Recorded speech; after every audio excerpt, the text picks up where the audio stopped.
What's a skylight? A skylight is the best thing that you can have during the summer to bring that hot air right into your house. Wait a minute.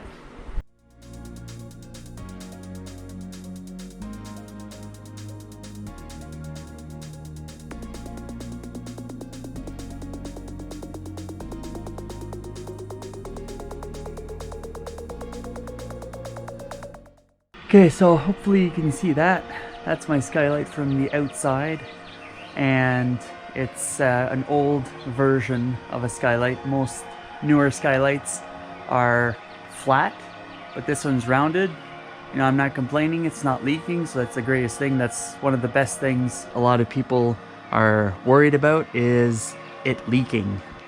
So got some nice whirly birds going there as well that are keeping. Closer look at this skylight here, so you see that there's this flat part right over here, and then on both ends at the end here, and of course there's the fancy Dollarama toy, and over here is the slant.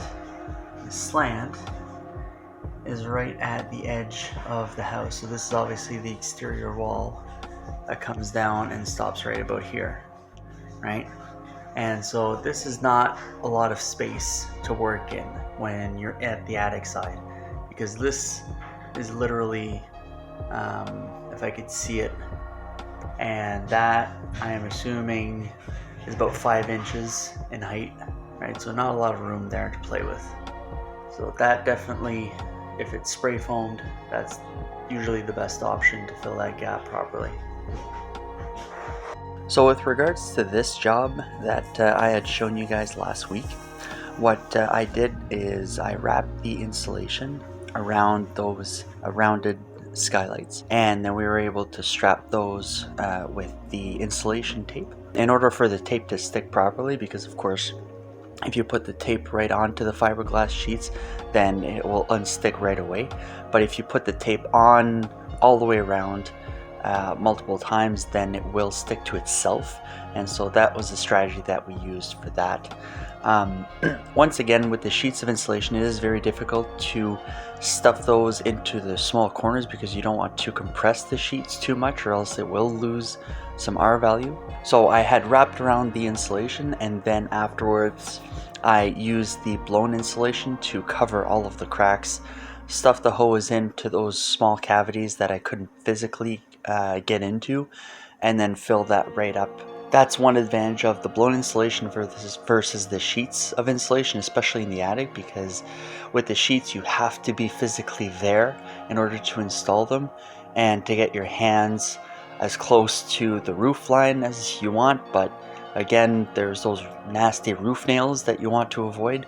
With the blown insulation, you can stand back and let the hose do the job for you. The sheets of insulation are designed for 16 on center or 24 on center studs. Say you have a 18-inch on center stud for your skylight, so the person that has to install it has to cut that. If they cut it just a little bit too short, then that's where the sheet of insulation can fall, especially if the studs are only 4 inches, so 3.5 inches in depth. Having only 3.5 inches, there's not a lot of grab with the sheets, especially if, say, the skylight is 6 feet tall. That's why I also recommend strapping. So the issue with the vertical walls of sheets of insulation, especially when we're talking about the skylights, is that if there's no backing, such as the plywood or even the foam board, then the sheet of insulation can fall down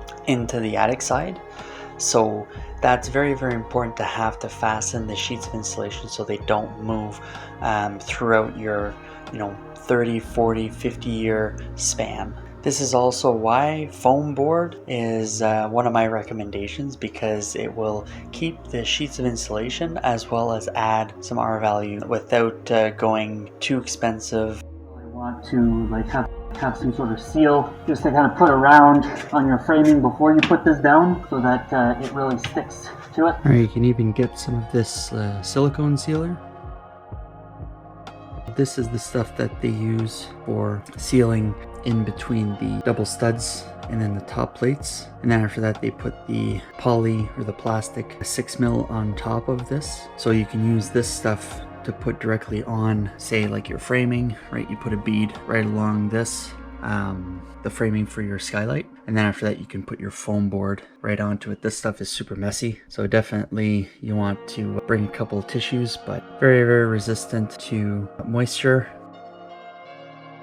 Spray foam is of course the best choice in my opinion, because it fills all the gaps, whereas with foam board you do have to be very careful to get everything really tight and then to spray foam all of the cracks, whereas with spray foam it fills all that for you. But again, you have to hire a professional. They go up there and then they can spray over top of the bats, and that'll definitely allow for a sealed solution. Of course, you can even go even further and remove the bats if they were moldy, so that's definitely another option, but again, it's going to take more time and cost more money. And now, of course, when I'm talking about foam, I'm talking about the polyurethane closed cell foam, which is a rigid product, and it lasts pretty close to forever because it's in the attic. It's not attacked by the UV lighting. With regards to the attic, it can be spray foamed onto pretty much anything and not be covered, and it will do a great job to seal up any moisture penetrating or anything like that. So that's why one of the things, it's definitely a good product in comparison with fiberglass. You can check out my fiberglass versus foam video on my channel. I'll provide a link below on the video description as well.